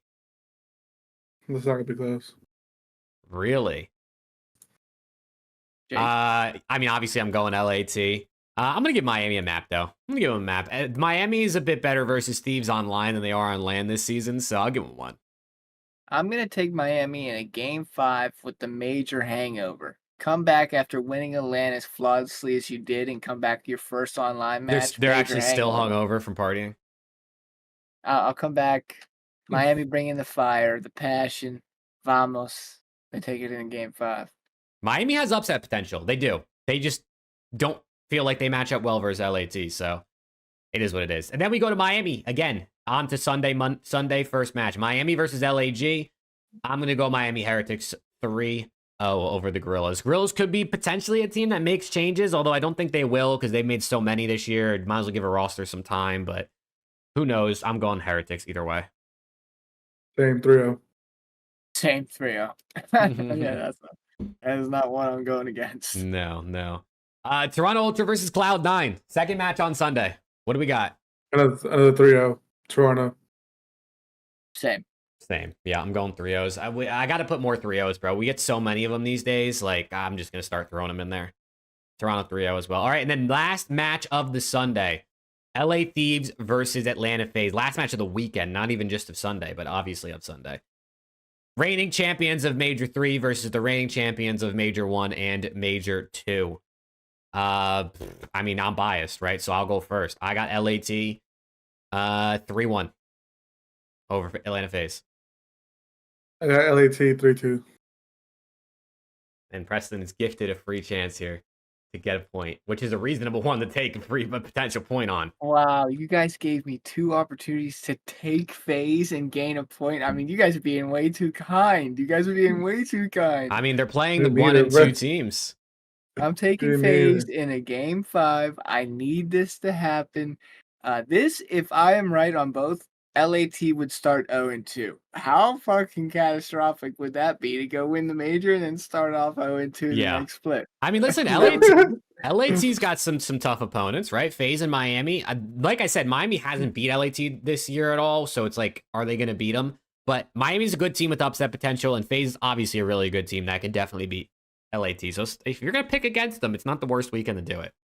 So what's that mean? We have 5, maybe even 6 different, right? Oh, I might get some picks. You could get some. Listen, I think there's some coin flips this weekend. I feel like either of the FaZe matches, you never know. Both of the Falcons matches this weekend feel like you never really know what could happen. Other than that, maybe that's kind of all of the rest of them feel pretty decisive. But I feel like there's 4 to 5 matches this weekend that feel like it could be 50-50 or at least close to it. Which is good, which is what we want to see for Cup. We don't want to see 3-0 blowouts, which we probably are going to get anyway, no matter what. So, all right, those are the pick'ems. I feel like we flew through those. That felt like the quickest pick'ems we've ever done, but I'm not complaining. It's I think because we all agreed on. now we know, like, we're at the point in the year where we know the team's tendencies and matchups and We whatnot. know who's good at what, Yeah. Yeah. But all right. So chat, this is the point in the show where we open the floor to you guys. Questions, topics for us to talk about, hot takes, anything you want to ask or hear us discuss. We open the floor to you guys. We like to talk to you guys. It's a staple of the show. We're just fans who like to talk with other fans. So let us hear it for the people that are here in the live chat. What do you guys got? What do you want to talk about? What are your questions? When will the pain end? Fueled? You're going to have to wait till next season, brother. Go watch some Halo. Go watch some Halo. That's true.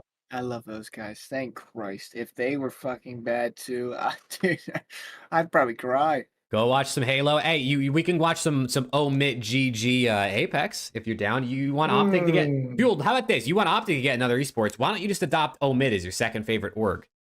And as they start to expand, you can root for them too. They win, Fueled. They fucking win. Although I don't know anything about that Apex team. I'm not like, I don't know a lot about Apex, but I've never heard of those guys. So I feel like they're definitely not going to be a team that's probably winning, but you never know. You never know. Going undefeated this stage, winning Major 4. I don't think they drop a single series this stage. That's a hot take, Nick, but you never know. It's FaZe. I mean, it's FaZe, dog, but that would be typical. It is FaZe. Also, this is another thing I want to mention. LAT went 27-5 map count this stage. 27-5. The only maps they dropped were 3 to Ultra Online and 2 to Surge in Winners Finals. That is fucking insane, bro. That is actually insane. Titan Fighter probably, but they probably go out top 8. Probably lose 2 round or back-to-back matches at Champs, if I had to guess. How does that work?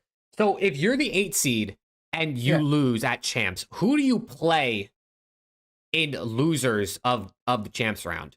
Like the loser of what matchup do you play if you're the 8 seed? No, so like because there's 4 winners matches. Top 8 seeds. Yeah, one. So LAT would play OpTic right now, and OpTic would let lose, and they drop. The second day starts with 2 losers matches. Yes, that's what I'm saying. Who would OpTic play in that matchup potentially? They would play the loser of which match? The loser of 2 and 7. Right? Oh wait. Yes, it would be 4 and 5 because the way that it works is they're projected to take like the highest seed possible of who they're projecting to lose, which would be the 5 seed. So they probably play. Who would be the 4 and 5 seed? Like just taking a fucking guess off the top of the head, like a Carolina, Miami, maybe. Um, Yeah, can you believe OpTic won champs last year? And I now mean, we're dog the shit? 4 and 5 seed right now are Surge and Ravens. Okay. So So if OpTic Surge, loses, they probably would play Ravens as of right now, given what we Wait, have. who was the 8th seed last year? Miami? I yes, think so, if I remember off the top of my head. yes, And then New York was what seed? New York 4. was Yes, Yeah, so yes, then New York was yeah. 4. FaZe Yeah. Toronto, OpTic New York. Yeah, so then because New York beat Seattle, FaZe beat Miami, and the losers bracket, Miami played Seattle, and Toronto played LAG, Yes. who was the 7th seed, and Toronto was the 4th seed. So Yeah. So it is. It is 4 versus 5, right? Yeah. Yeah. So you Because guys play Surge played loser of Miami, 4 you're or right. 5, which Right 4 now, could, it's Surge Ravens. 4 could change because Ultra and Surge are 3-4, and it's a 10-point difference. And I guess 5 could change, but it's a 25. No, yeah, it's a 25-point difference between 5 and 6. So there's a real possibility OpTic could play anybody between Boston, Heretics, Ravens, probably in that losers matchup. If they do obviously lose to whoever they play, if they make champs. But I just wanted to see what that was like. Because I don't know, maybe there's a chance they get a win on the board at champs. You never know. You never know. I mean, if they played Ravens, maybe, but at this point, they own our shit, so probably not. Mm-hmm. To answer Thomas's question, he asked, do y'all think he's getting dropped in reference to Skies? He's not getting dropped, Thomas. According to Shotzi on stream today, they are not making a roster change. So if you're an OpTic fan and you like the roster, rejoice, I guess, because it does not look like they're changing. Unless Shotzi lied, which would be even crazier if he was lying about it, because he was playing with Skies on stream. Like he's been on stream with Skies all night today, and I know they're friends. Unless they dropped Hook. I, in fact, But I don't think they're changing. feel very confident that they are not changing because I have gotten 2 messages from people that I feel very confident have told me that they are not changing. So Yeah. I think it's Yeah. cooked. Mm-hmm. Yep. Rick asked, in the past, people have hated region-based rosters because they don't work. Have those opinions changed since Miami has now made 2 Sundays this year? no. Really? Yeah. You don't think region-based can work? 2 out of however many Sundays since they started doing this. That's True, fair. but I guess it took them time to find the talent. I guess it depends, right? Because this Miami team looks good as shit, but like they might, they might be the one region that you can build a roster that can compete. You know what I'm saying? Like I don't know how many other regions there might be that you can actually. Miami's been competing for a while, right? It just took them a bit to get the right pieces to actually have a contending roster. Like I don't think the Saudi region lock's ever gonna work. Also, Like contending in what way? Contending for top 4 or contending for chips? chips. He We don't just count. he just asked if we feel like our opinions changed in terms of it working, building a region-based team. No, this Miami team can compete for chips for sure. They can compete for chips. I think honestly, for every team outside of Thieves and FaZe, like the other top teams, they can compete given the matchups they get at the major. Yeah. Like if Miami doesn't play LAT, if someone knocks out LAT for them, I think they have a chance because they just can't beat LAT. That's true. I mean, they do have 2 entirely new players this year, Rick. They do have 2 entirely new players. Rancor is a fucking dog. Rancor's And so good. Super so far looks really, really good. Metals has gotten progressively better as the year has gone on, but he's always kind of been solid. This is his best COD for sure in X amount of years, but he's always been pretty solid, to be fair. But Super and Rancor have really elevated this team to what they are. So I guess to your answer, I don't like region base even after this Miami has succeeded, but I guess this team has kind of swayed me in a maybe we should give it some time before we make that final opinion, if that is an acceptable answer. I do also think this is like sort of a side note, but the same thing about Miami that no one's talked about. Miami dropped Lucky for Super and placed worse at this event. I know technically at Major 2 they were even worse, but they got 3rd at Major 1 and they got 4th at this event. Major 1 doesn't count. I think they should bring Lucky back. Major 1 never counts. I think they should. I think they should. Honestly, I think they should drop Super and Rencore. Let's make it a little easier. You know what I'm saying? I mean, does that really count though? Because I got 12 at Major 2. Yeah, because they played LAT. You listen, But the bro. LAT just lost to Boston though. Who did they play in? Who did they play in losers?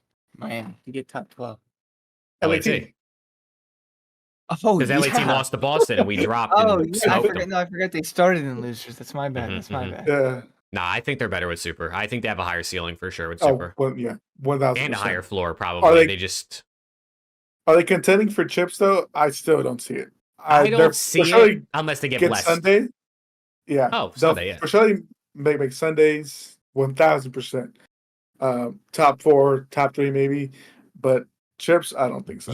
Miami would need like Surge to knock out FaZe and like Ultra to knock out Thieves, and then to beat those teams to get a championship. And even at that, they'd still have their work cut out for them to beat those teams. Yeah. Imagine that's what happens, Major 4. That'd be crazy.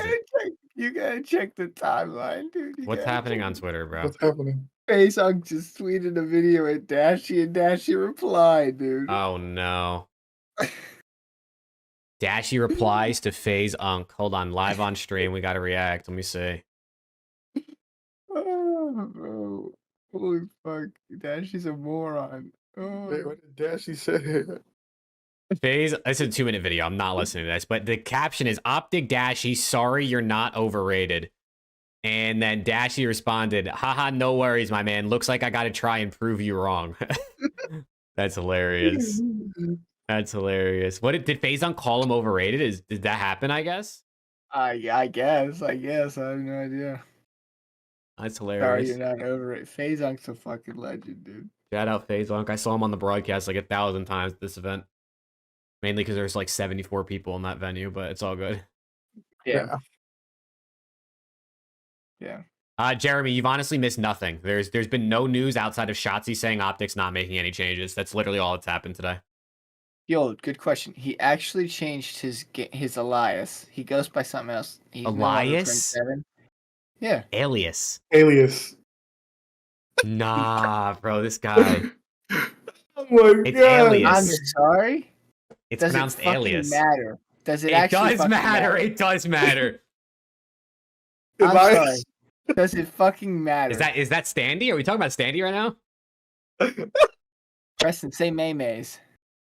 Okay, Like, you're what funny, the bro. Trolling. He's trolling. Now he's trolling. He's trolling. Okay, sorry. What does it? He changed his alias. I don't know what it is, but that's probably why you haven't heard of him. He's like a content creator for org or something, I think. That's so funny, bro. Elias. What the fuck does it matter? It's just that's not how you say the word. It's alias. It doesn't matter though. Like, Well, I mean, you want me to start calling you Prieston? Like, I mean- yeah, you know, I'll call you Kaiser season while I'm at it. Like, you fuck it, might as well.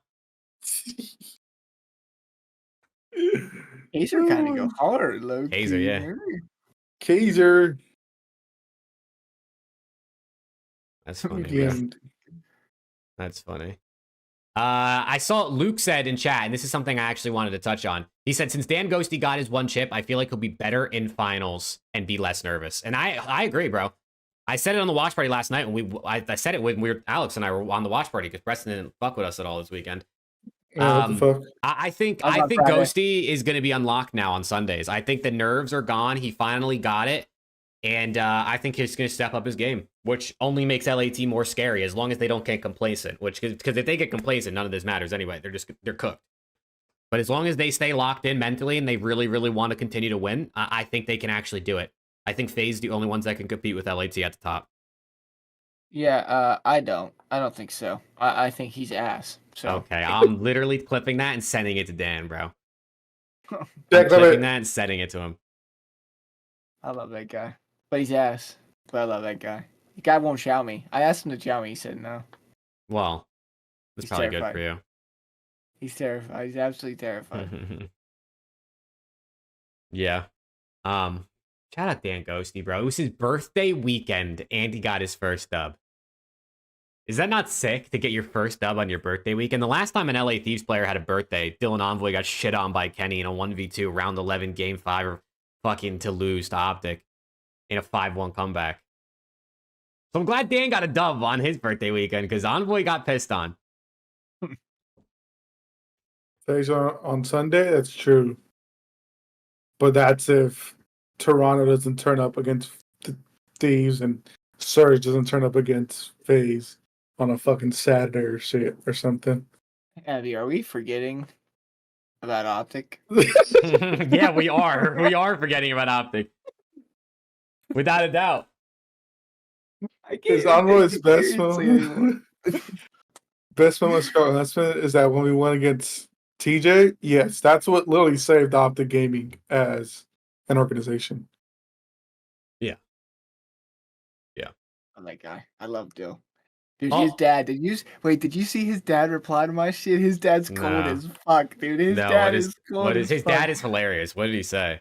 I made the tweet about the Challengers player, whatever. Saying yeah. No, and his dad liked my tweet, so obviously, like, his dad didn't care that I tweeted that because I mean it's true. 3 Challengers player would compete for a chip, but someone replied some egregious shit like, I don't know, they should really consider getting rid of Envoy. He's got so much to prove today, and then he waited till they won and came back and said, "Did he prove enough for you?" or some shit. Like I forget exactly how he worded it, but it was cool. He's hilarious. It was cold as fuck. He's hilarious. He responded to Casbo as well. Cold as shit. Yeah. Nah, Envoy's parents are awesome. Hopefully we can see them at Major 4. But yeah, dude, I love these LA Thieves guys, man. I'm so sure you do. Can it's you so nice just like? It's actually insane having Scrap and HyDra on your favorite team together. Like it's actually because like LAT and 100T have had great COD teams in the past, right? And they've won world championship. But like Scrap and HyDra on your team, when that team is playing at its best, genuinely looks unbeatable. Like they look completely it looks like there's not a single team in the world that can beat them when those guys are dropping 1.3s the way they were this past weekend, especially on Sunday. Well, other than the 3 of us. Other than the 3 of us, plus Lando. They're lucky we weren't there, to be honest. Yeah, they're lucky we didn't qualify and no one picked. Rafi's got to get in the league and pick us up. Did you guys make us a Major 3? Nah, Germany. We're going to be at Major 4, though. Yeah, we'll be a Major 4. We'll be Oblivion Remastered? Holy fuck, Tony, I want to play that. Who is Simo? Simo? You don't know Simo? No. Simo. It's like what's his name? Skimp? Skimpy. Skimpy, yeah, Skimpy, bro. Fuck that kid's next up. That kid's next up, bro. I love Skimpy. No, I know you're saying Luke. I was being an asshole. Don't worry. What's his Elias? That's hilarious. Dude, that's literally how you say it. It's all good. That's too funny. Oh my god. That's too funny. It's Elias. Fueled, we talked a bit about the venue earlier. Apparently, from what I heard, because I had a couple people that like are in the streams pretty usually that were at the event that were DMing me while they were there. They said that like at the venue it was actually like pretty nice and people were enjoying it. But apparently obviously on the broadcast, because I can speak from what I watched, it looked kind of ass. But apparently for the people there, it was actually pretty good. Although Challengers was shit. Challengers, they weren't even allowed inside unless they were playing. They just sit outside in like the 85-degree sun at a picnic table and wait for their match. But apparently the CDL venue itself for the people there wasn't bad, but on the broadcast, it looked kind of crappy. Yeah, it did look kind of crappy. It looked definitely low budget, right? It definitely looked low budget, but like, dude, I don't know. Like, would you rather not have an event or would you rather have what we just had, right? Like, someone's got to host the events if the CDL's not going to do it. Miami stepped up and maybe they didn't have the biggest budget to do it, but I'd rather have that than nothing. Yeah, I'd rather have that than nothing too. They at least gave us some, but I wish it was better, you know? I don't know. This is another thing that we didn't talk about that I don't know if people saw it on the timeline. Joe Deceive said you could literally screen peek across the stage. He said with the way the desks were set up, since I guess they were like just literally straight across from each other on the stage, you could just like look back. Like, as dude, Super must have seen everything, bro. He must have seen everything with how far back he sits, which is kind of crazy because usually what you'll notice, I feel like, is they'll be like tilted when the desks they're not facing each other. They're usually like a tilt where like you can't see across. But like that's kind of crazy. I mean, I'm guessing nobody did it, hopefully, right? But like, you would have it. You scrap. I said it on the fucking watch party, bro. I said Scrap's neck is so long. I bet you he can just like kind of crane back and screen peek. And then Jodeci's comes out 24 hours later saying you could screen peek, and Alex is like, "You said it, bro. You called it." No, that's actually kind of crazy. Chat. They fucking cheated, chat. That's kind of crazy, dude. Shout that neck. You know what I'm saying? Shout out that neck. Asterisk on Major 3. That's what I'm hearing. Doesn't actually count as a chip. Screen peeking didn't help OpTic at all, though, I guess. God damn. You know what I'm saying? No, that's why we lost, because they were screen peeking us. Yeah. FaZe was good. Did you think the tiny terrors could have had any length to be able to screen peek? Those boys they could barely see their own monitors. So small. They're so low. They went to Home Depot before they snuck the ladder. They bought some booster sheets, bro. Yeah, seriously, bro. They bought some booster sheets. That's too funny. Challenges this Major was an L. Yeah, that's what we pretty much heard. You were like in a fucking office. Yeah. Yeah. I think they were playing out of an office. I think they were playing out of the Misfits HQ office, which is like another org. That's they used to own the Mutineers, I think. They played standing up. poor tiny terrorists, bro. Poor tiny terrorists. Is this OpTic's worst season?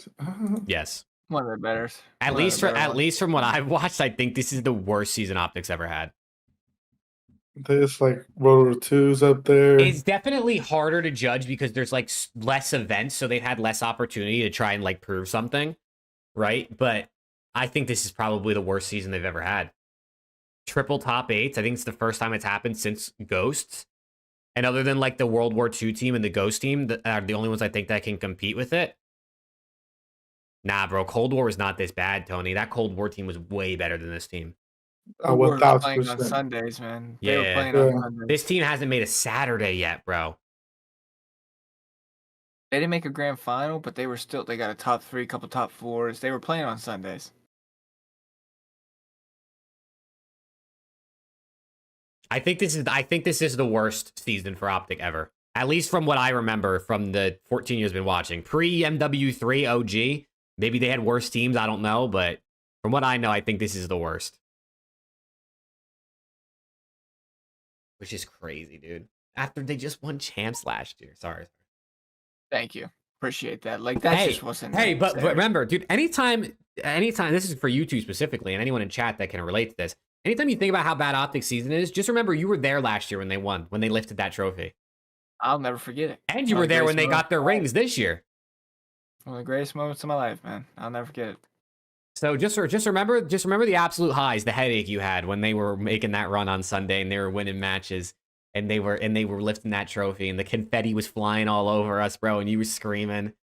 Just remember how lit that was, bro. I'll never forget. I couldn't Where's hear my shit. wallet? My ears were ringing. Alex said my name like 13 times trying to get my attention. I'm just sitting there like... Yeah, no, you were tweaking. You were literally, there's literally that picture you like this on the broadcast. I was fighting for my damn life. I didn't have to. I brought hella Motrin to the event this year. I had to use you only complained of a headache like one time, I think. Yeah, when we were walking to the venue on like the third day. We played 2 matches. Yeah, so just remember that, man. And if you're an OpTic fan and you weren't at the event, just remember what it felt like watching them win. Go watch the highlights back from champs last year. You know what? I'm watching the champ series back. You're right. Just, you know what I'm saying? Like, listen, just imagine how I felt in Cold War. Imagine how I felt during Cold War. Yeah, I mean. Yeah. I mean, listen, you guys are basically having a Cold War LAT season with a couple less roster changes. Much. You know? But I guess the difference is we didn't win champs the year before. No. But maybe watch the process fit of them winning later. Dude, that's all the dope you can get. You got to, dude. I've already watched I've already watched like every watch party's reaction to LAT winning yesterday. I watched the comms video. I rewatched the comms of that last Skyline map 4 like 3 times. I edited my video this morning that I uploaded with me and Alex reacting and watching the event, or the Sunday. So I've watched LAT win Major 3 like probably 6 times already, and it's only been like 24 hours. Wait, where'd you upload that? On my YouTube channel. Oh. Yeah, I posted it this afternoon. Number 1 LAT fan reacts to winning Major 3. Oh. You know what I'm saying? Chat, do you guys think I'm the number 1 LAT fan, or do we think nah? Do you think someone's got me beat? Yep. OpTic Texas burner. What the fuck? Yeah, I think you're probably right. Los Angeles Thieves burner here. I think I can get away with putting number 1 LAT fan in my YouTube titles. You probably could. No I feel like bullshit. I can. Maybe I'm not the biggest fan, right? I'm sure there's someone out there who is just like, this is all they live and die by. But like, I mean, you know what I mean? I got the content, right? A big part of my brand is being an LAT fan. And I do think I'm probably the biggest, if not one of the biggest. You know what I mean? I've been rocking with that. I've been rocking with the Thieves since they got into COD, when Nadeshot started this org. Alex is number 1 OpTic fan, so. I mean, he's literally OpTic Texas burner. I might have to change my name to LA Thieves burner. You might. I would have to make a burner account. Preston, actually. No, I mean, Preston's the face of the green wall. Yeah. Dude. Like, I genuinely think if you asked, it have to be on Twitter, if you asked 100 OpTic fans, when I say OpTic fan, who do you think of? I bet you like 30 of them would say Preston. Okay. No, they're not. No, I bet you like 30 would say Preston, and there might be like 5 or 6 that say Alex because of the name. Yeah. But I maybe with the hat gives you some branding. But I think they really think of Preston. And dude, this guy. I think Sandy. No bullshit. I think Sandy would get some mentions too. It's Preston and Sandy who are the biggest ones. People may say Boozer because they see him at like events as well. He's always doing a shoey. But it's for surely those two. Dude, that's the face of the green wall. I feel like, dude, Preston literally can tweet like, let's go OpTic. It'll get 500 likes in like an hour. Like, is that not insane? Like, anything you tweet related to OpTic, it just spawns in with 200 likes every time I look at your page. I mean, brother, like, he asked for his Caesar Cinemas, which, by the way, I think you should pick mine. I think mine was pretty well. You're a fucking more. That should have me in tears. Pretty well designed. Brother, he has like 35 million comments on it already. Dude, he's literally the owner of the Greenwald Twitter community that has like 8,000 members almost in it or some shit like that. And Zinny's in there. I didn't even know Zinny was in there like that. Nah, you're the face of the fans, bro. You and Sandy, you guys can co-own it. I don't really know Sandy at all, but she is definitely one of the OpTic fans I see on my timeline a ton. Which is, but I became an OpTic fan in like BO2 when I was watching Scump. Those sweat banded videos is like what got me addicted to COD. Yeah. Preston is Hollywood. Preston is Hollywood. What does the follower count look like now? Alex is at 6343. And Preston's at 6186. Yo, he's catching up to you, Alex. I'm telling you, bro. Preston's catching up, bro. He used to be down by a bit. He's only like 150 behind now. This guy's catching. I also don't tweet a lot as well anymore. Yeah, you got to get back on your bullshit. Chat, we were when we were reaching out to some sponsors and talking to some people, we were adding up our Twitter analytics and like our impressions and stuff. Dude, between me and Alex combined, literally didn't even have the same amount of impressions as Preston. I think we looked at our Major 2 impressions, like what we tweeted for like the weekend of Major 2. Preston had like 2 million Twitter impressions, and I think Alex and I had like 1.3 combined. It was insane. Like, this guy just has so much motion, bro. He's so much motion. That's why they added me on, chat. You know what I'm saying? That's. I mean, listen, I'm glad Alex knew who you were, because when I said, who should we have? He said, I think this guy Preston would be interested. Well, yeah, because I saw Preston, and I was like, this guy's another OpTic fan. He might be chill. I was like, he's kind of chill, I guess. He's kind of chill. I did see that field, yes, when Attach went through Chile in World War II. On what was it? London Docks, or whatever the fuck it was called? Mm-hmm. He's running through his own artillery. Thank you, Caleb. Thank you. Yeah. And Rob, they stream occasionally on Twitch. Literally their ads are on. Actually, I think Alex's Twitch is OpTic Texas spelled out like TEXAS. Yeah. but their Twitches are like the same as the thing on screen right now. If you ever want to tune in, drop them a follow. They do stream occasionally, but part-timers, man. You know what I'm saying? I'm carrying the boats out here for the streaming. Dude, I do want to stream more. I streamed like a couple of days ago just for the bullshit of it, but I'm just busy with work. Yeah, I'm unemployed, so. Beastin'. Oh my god. Oh man. It's been a while, Fuel. Trust, I'm gonna try to start streaming a little bit more again, but I've been so 20 fucking days? busy. Oh my I've god. been so fucking busy. I'm sorry. I seen Kismet Actually, and you know what? Shotzi and Damon at the Frisco Diner. Jose, put that on your life right now. Wait. Put that on your life right now. Screenshot that and tweet it out right now. You seen that today? Oh shit. We got intel, yeah. chat. We got intel. Give him the bulldog. Give him the Preston's about to start barking. Give me. I want uppies. Alright, I can't even promise you that I'm gonna start streaming again because I got some big shit I gotta take care of over the next like 35 days. So yeah, he's gotta eat my meat. Yeah, And it's gonna mine. take me 35 days to get between those two. Cause I mean, Jesus Christ, Yeah.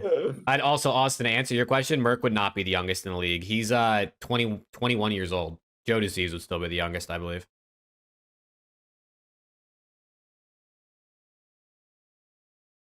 But someone asked if I watched the BO2 days.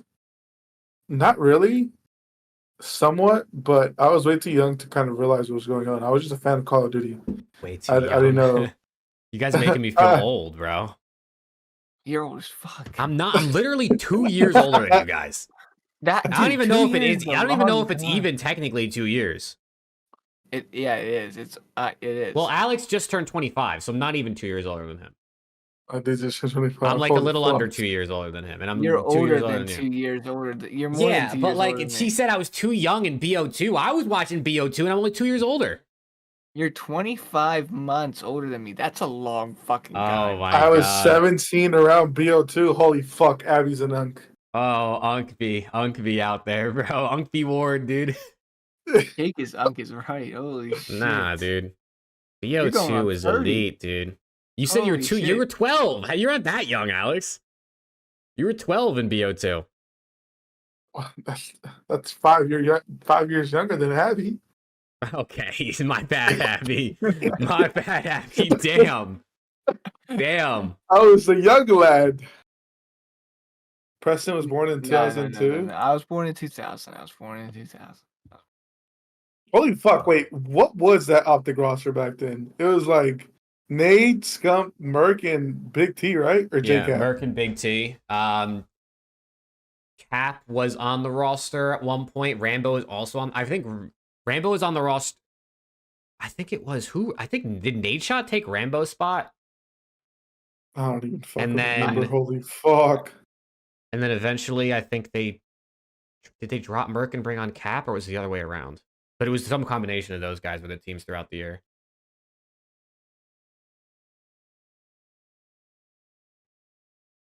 I thought Proof was on Envy. Proof was on OpTic and Ghosts. Yeah. Was he on OpTic at the back end of BO2? Who was on OpTic? I don't know. Is Gabe in here? He was on OpTic in... He might have been on OpTic at the beginning of BO2. Or was it like BO1 that Proof was on OpTic at one point? I don't even remember. If Gabe is in here, you know who was on Epsilon? That boy, Mad Cat. Mm-hmm. Yeah, That boy Jared. Proofy was on OpTic in 2011. So that was like BO1 MW3. And then he came back to OpTic in 2014. So that was like Ghosts. Who would be a good SMGIGO for OpTic? Kismet.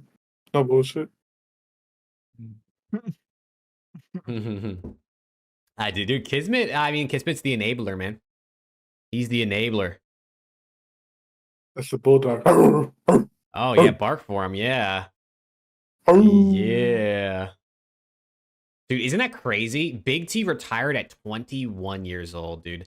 That guy, I mean, it's actually like Big T was the GOAT, bro. Like he was literally Yes. the GOAT back in the day. Chat. At one point, he was in the Guinness, Book of World Records for winningest player. He had like 15 wins. Yeah. And then Aches Like, eventually passed he him, was I think. him. Was it Aches He who was passed him him, Chet. first?